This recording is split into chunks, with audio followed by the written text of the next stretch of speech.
Book 19 of the Iliad, wherein Achilles will end his feud with the Greeks, join them, and realize he needs to take on the Trojans and search for Hector in vengeance. Thetis, presenting armor to her son, he calls a court with foul reflection. Of all his wrath takes of the king of men free offered gifts, all take their breakfast then. He only fasting arms and brings abroad the Grecian host, and hearing the abode of his near death by Xanthus prophesied, the horse for his so bold presage doth chide. Tau gives the anger period, and great Achilles comes abroad. The morn arose, and from the ocean in her saffron robe gave light to all, as well to gods as men of thunder globe. Thetis stooped home and found the prostrate person of her son, about his friend still pouring out himself in passion. A number more being heavy consorts to him in his cares, amongst them all Thetis appeared, and sacred comforters made these short words: Thou we must grieve, yet bear it thus, my son. It was no man that prostrated in this sad fashion. Thy dearest friend, it was a god that first laid on his hand, whose will is law, the gods' decrees no human must withstand. Do thou embrace this fabric of a god, whose hand before ne'er forged the like, and such as yet no human shoulder wore? Thus, setting down the precious metal of the arms was such, that all the room rung with the weight of every slenderest touch. Cold tremblings took the myrmidons, none durst sustain. All feared to oppose their eyes. Achilles yet, as soon as they appeared, stern anger entered from his eyes, as if the day star rose. A radiance terrifying men did all the state enclose. At length he took into his hands the rich gift of the god, and much pleased to behold the art that in the shield he showed. He brake forth into this applause: O mother, these right well show an immortal finger's touch. Man's hand must never deal with arms again. Now I will arm, yet that no honor make. My friend forgotten, I much fear lest with the blows of flies his brass-inflicted wounds are filled, life gone, his person lies, all apt to putrefaction. She bade him doubt no harm. Of those offences she would care to keep the petulant swarm of flies that usually taint the bodies of the slain from his friend's person. Though a year the earth's top should sustain his slaughtered body, it should still rest sound, rather hold, a better state than worse, since time that death first made him cold. So bade call a council to dispose of new alarms, where to the king that was the pastor of that flock in arms he should dispose all anger, and put on a fortitude fit for his arms. All this his powers with dreadful strength endued. She with her fair hand stilled into the nostrils of his friend red nectar and ambrosia, with which she did defend the course from putrefaction. He trod along the shore and summoned all the heroic Greeks, with all spent before, the time and exercise with him, the masters pilots too, victors and all, when they saw Achilles summoned so, swarmed to the council, having long left laborious wars. To all these came two halting kings, true servitors of Mars, Titides and wise Ithacus, both leaning on their spears, their wounds still painful, and both these sat first of all the peers. The last come was the king of men, sore wounded with the lance of Coon and Tonorides. All set the first in utterance was Thetis' son, who rose and said, Atrides, had not this conferred most profit to us both, when both our enmities consumed us so, and for a wench whom when I choosed for prize in laying Lernus' ruined walls among our victories, I would to heaven as first she set her dainty foot abroad, Diana's hand had tumbled off, and with a javelin gored, for then the unmeasurable earth had not so thick been gnawn in death's convulsions by our friends, since my effects were drawn to such distemper. To our foe, and to our foe's chief friend, our jar brought profit, but the Greeks will never give an end to thought of what it prejudiced them. Past things yet past our aid. Fit grief for what wrath ruled in them must make them ends repaid, with that necessity of love that now forbids our ire, which I with free effect obey. 'Tis for the senseless fire, still to be burning, having stuff, but men must curb rage still, being framed with voluntary powers as well to check the will. As gives it rein. Give you then charge, that for our instant fight the Greeks may follow me to field to try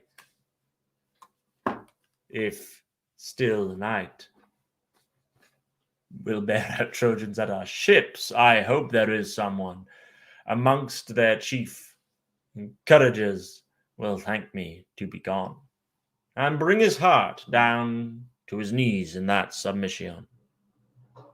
The Greeks rejoiced to hear the heart of Peleus' mighty son so qualified, and then the king, not rising from his throne for his late hurt, to get good ear, thus ordered his reply: Princes of Greece, your states shall suffer no indignity, if being far off ye stand and hear, nor fits it such a stand. At greater distance to curb the council now in hand, by uproar in their too much care of hearing, some of force must lose some words.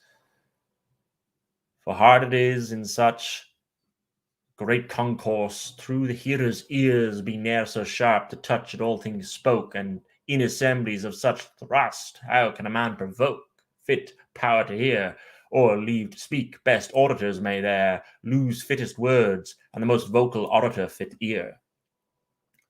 My main end then to satisfy Pelides with reply, my words shall prosecute, to him my speech especially shall bear direction, yet I wish the court in general would give fit ear, my speech shall need attention of all. Oft have our peers of Greece much blamed my forcing of the prize due to Achilles, of which act not I but destinies, and Jove himself, and black Erinus, that casts false mists still betwixt us and our actions done, both by her power and will, are authors. What could I do then? Very day and hour of our debate, fury stole in that act on my power, and more all things are done by strife, that ancient seed of Jove, 8 that hurts all, perfects all, her feet are soft and move not on the earth, they bear her still aloft men's heads, and there their harmful hurts them. Nor was I alone her prisoner, Jove best of men and gods hath been, not he himself hath gone beyond her fetters, no, she made a woman put them on. For when Alcmene was to vent the force of Hercules in the well-walled Thebes, thus Jove triumphed, hear gods and goddesses. The words my joys urged in this day, Lucina, bringing pain to labouring women, shall produce into the light of men a man that all his neighbour kings shall in his empire hold, and vaunt that more than manly race whose honoured veins enfold my eminent blood. Saturnia conceived a present slight, and urged confirmance of his vaunted infringed, her conceit. In this sort urged, thou wilt not hold thy word with this rare man, or if thou wilt confirm it with the oath Olympian, that whosoever falls this day betwixt a woman's knees of those men's stocks that from thy blood derive their pedigrees, shall all his neighbour towns command. Jove, ignorant of fraud, took that great oath, which his great ill gave little cause to plaud. Down from Olympus' top she stooped, and quickly reached the place in Argos where the famous wife of Sthenelus, whose race he fetched from Jove by Perseus dwelt. She was but 7 months gone. With issue yet she brought it forth, Alcmene's matchless son. Delayed from life, Saturnia repressed the teeming throes of his great mother. Up to heaven she mounts again, and shows in glory her to seek to Jove. Bright lightning Jove, said she. Now the Argives have an emperor. A son derived from thee is born to Persian Sthenelus, Eurystheus his name. Noble and worthy of the rule, thou swarest to him this came.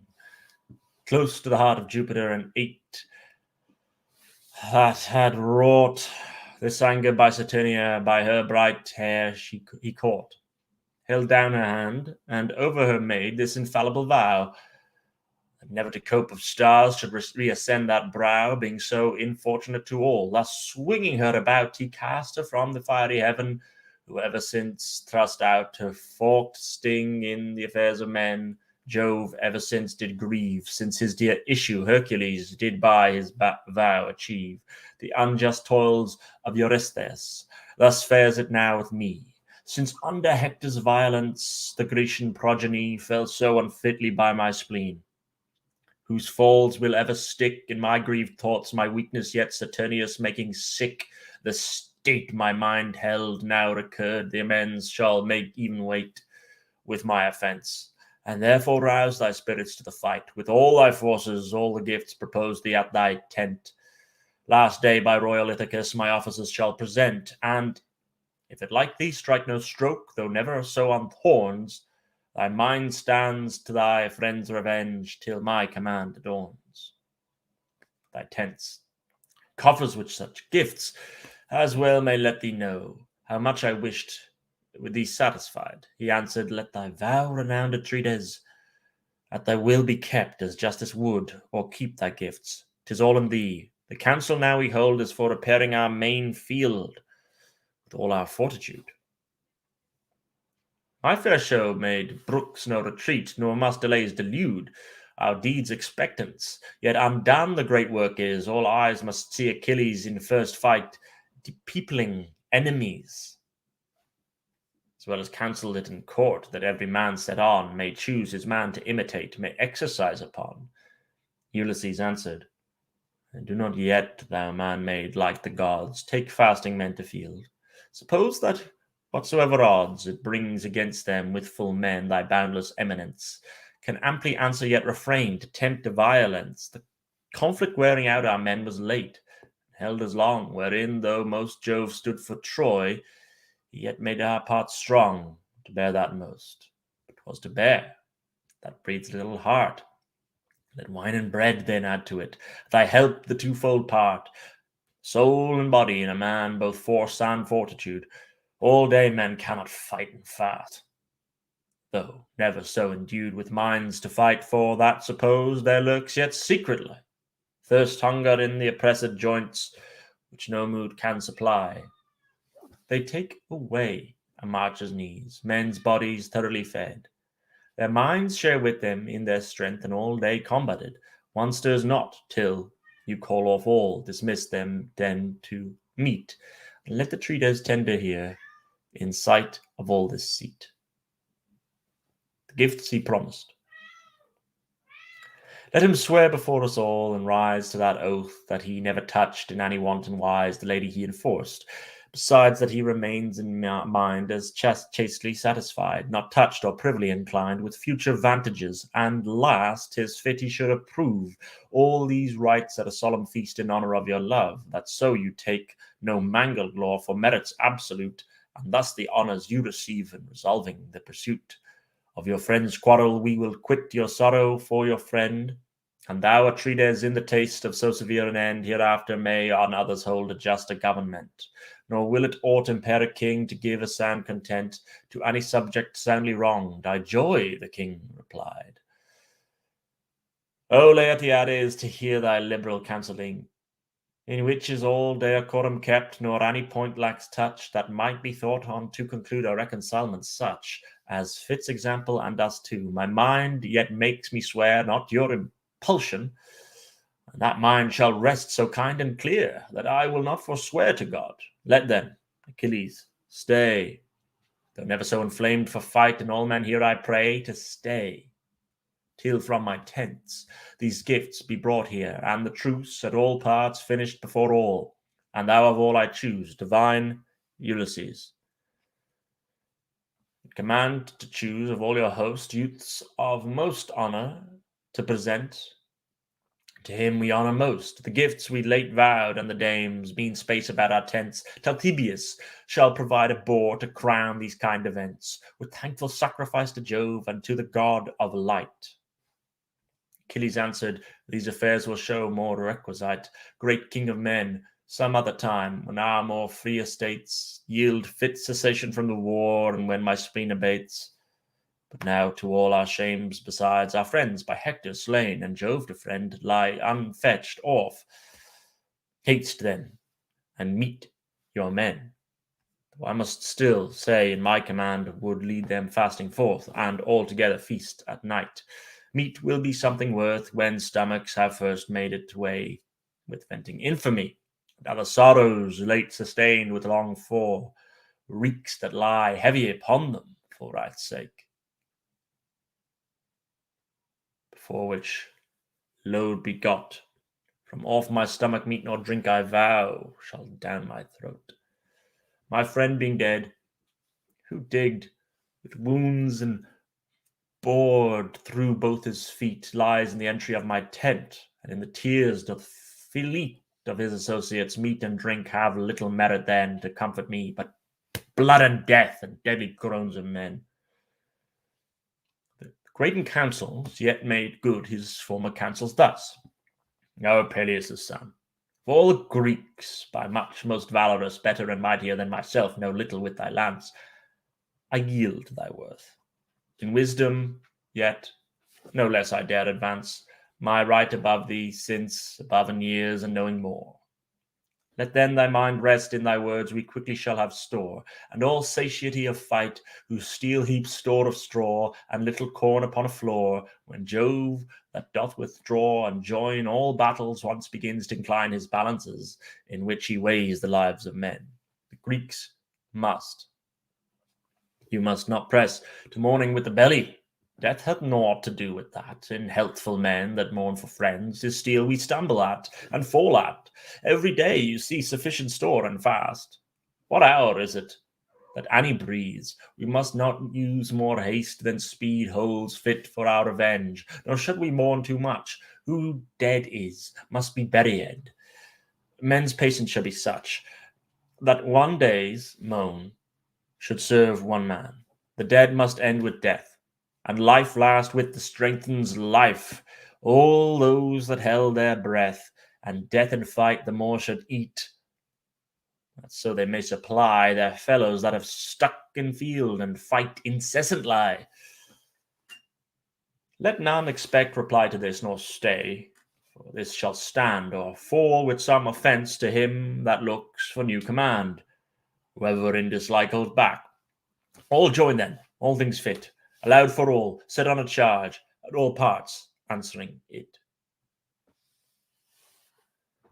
This said, he chose for noblest youths to bear the present these, the sons of Nestor, and with them renowned Meriones, Philides, Thoas, Lycomed, and Meges, all which went, and Menalippus, following Ulysses to the tent of Agamemnon, he but spake, and with the word the deed had joined defense and effect.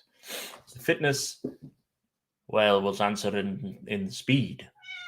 The presents added to the dame the general did enforce were 20 cauldrons, tripods 7, 12 young and goodly horse. 7 ladies excellently seen in all Minerva's skill, the 8th Briseis, who had powers to ravish every will, 12 talents of the finest gold, all of which Ulysses weighed, and carried first, and after him the other youths conveyed. The other presents tended all, in fact, of all the court. Up rose the king, Talthybius, whose voice had out report, like to a god called to the rites. There, having brought the boar, Atrides with his knife took say upon the part before, and lifting up his sacred hands to Jove to make his vows, gave silence, struck the complete chord, when casting his high brows up to the broad heaven, thus he spake. Now witness, Jupiter, first highest, and thou best of gods, thou earth that all dost bear, thou sun, ye furies under earth that every soul torment, whom empire's perjury disdains, that naught incontinent, in bed or any other act, to any slenderest touch of my light vows hath wronged the dame, and let my plagues be such as are inflicted by the gods in all extremity.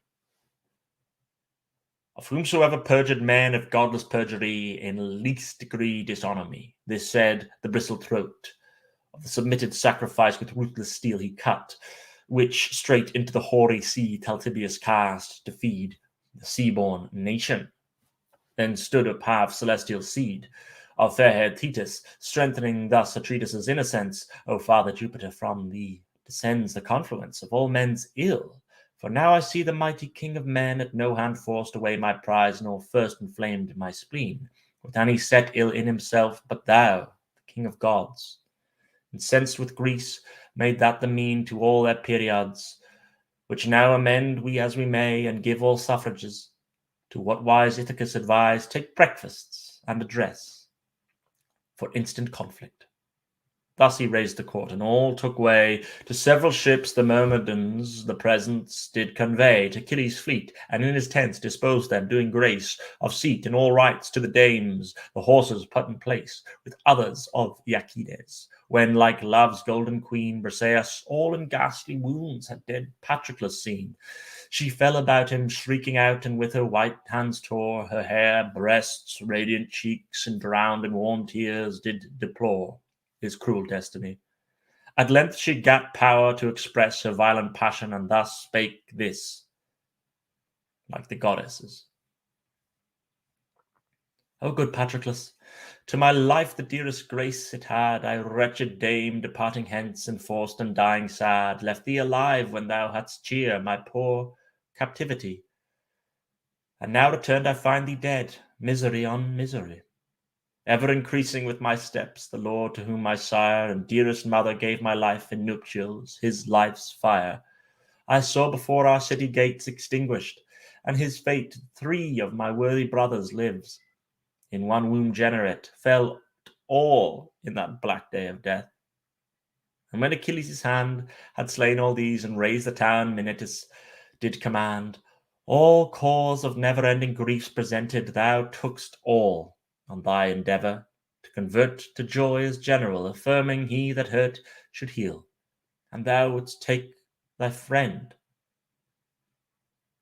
Brave captain thou that wart, supply my vowed husband's end, and in rich Phthia celebrate amongst his Myrmidons our nuptial banquets, for which grace with these most worthy moans I never shall be satiate, thou ever being kind, ever delightsome, one sweet grace fed still with one sweet mind. Thus spake she weeping, and with her did the other ladies moan Patroclus's fortunes in pretext, but in sad truth their own.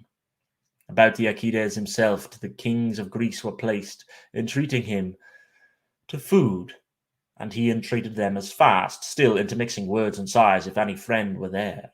Of all his dearest they would cease, and offered him no cheer, but his due sorrows, for before the sun had left that sky he would not eat, but of that day sustained the extremity. Thus all the kings in resolute grief and fasting he dismissed, but both the Achilles, Ithacus, and war's old martialist, Idomeneus, and his friend and Phoenix, these remained, endeavouring comfort, but no thought of his vowed woe restrained, nor could, till that day's bloody fight had calmed his blood, he still remembered something of his friend whose good was all his ill. Their urging meet, thou diligent fashion of his friends renewed, in that excitement. Thou, said he, when this speed was pursued against the Trojans, evermore opposedst in my tent. A pleasing breakfast, being so free and sweetly diligent, thou madst all meat sweet.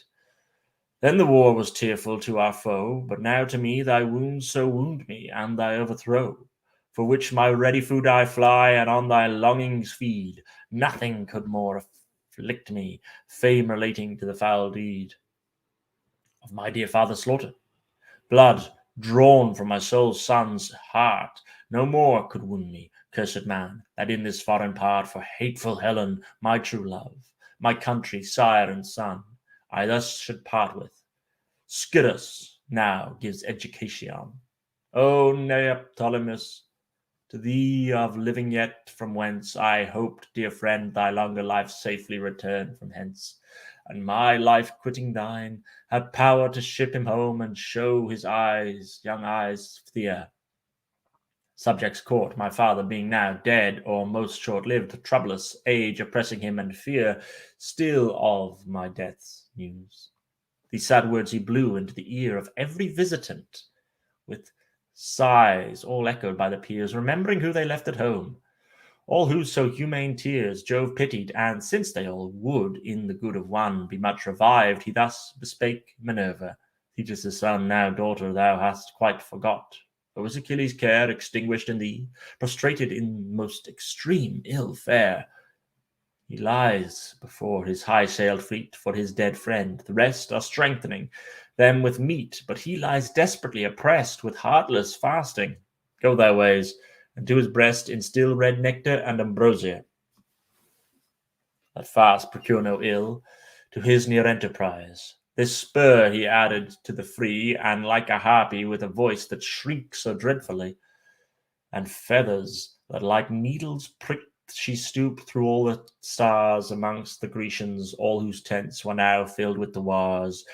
Her seers struck through Achilles' tent, and closely she instilled heaven's most to be desired feast to his great breast, and filled his sinews with that sweet supply, for fear unsavory fast should creep into his knees.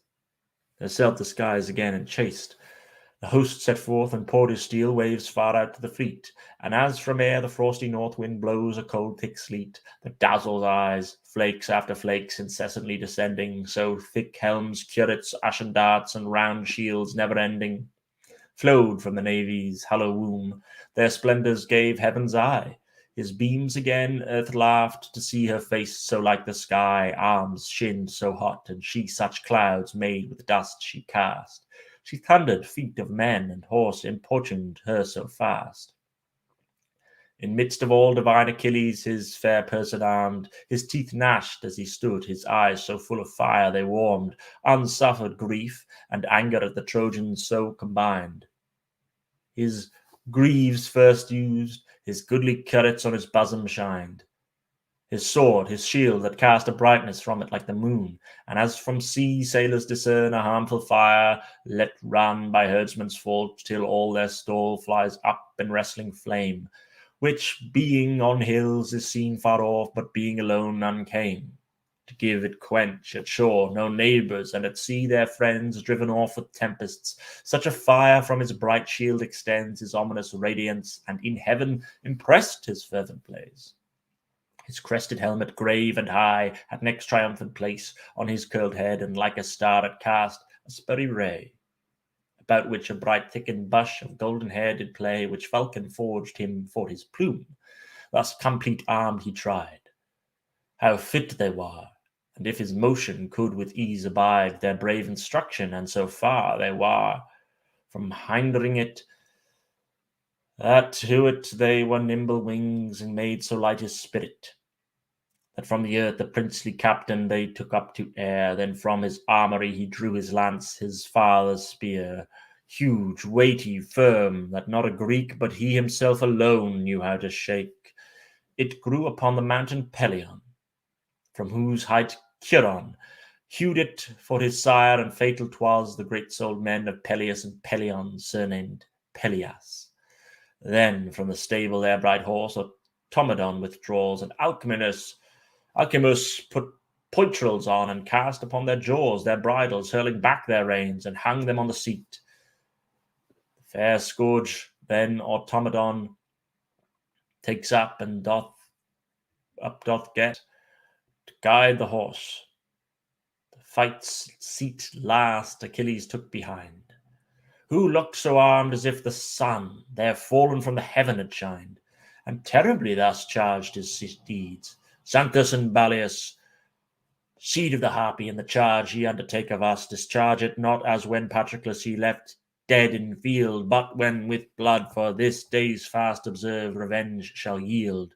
Our heart satiety bring us off.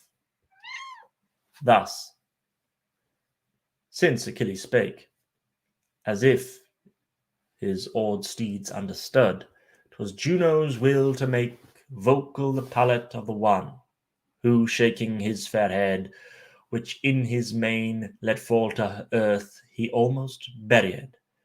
Thus Xanthus spake: Our blessed Achilles, now at least our care shall bring thee off, but not far hence the fatal minutes are of thy grave ruin. Nor shall we be then to be reproved, but mightiest fate the great god, nor was thy best beloved. Spoiled so of arms by our slow pace, our courages impair.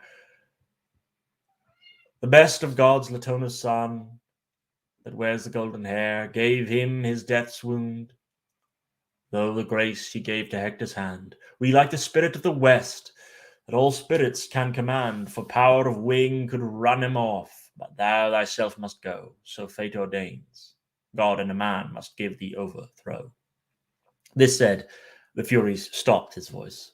Achilles, far in rage, thus answered him: It fits not thee thus proudly to presage my overthrow. I know myself, it is my fate to fall thus far from Thea, yet that fate shall fail to vent her gall, till mine vent thousands.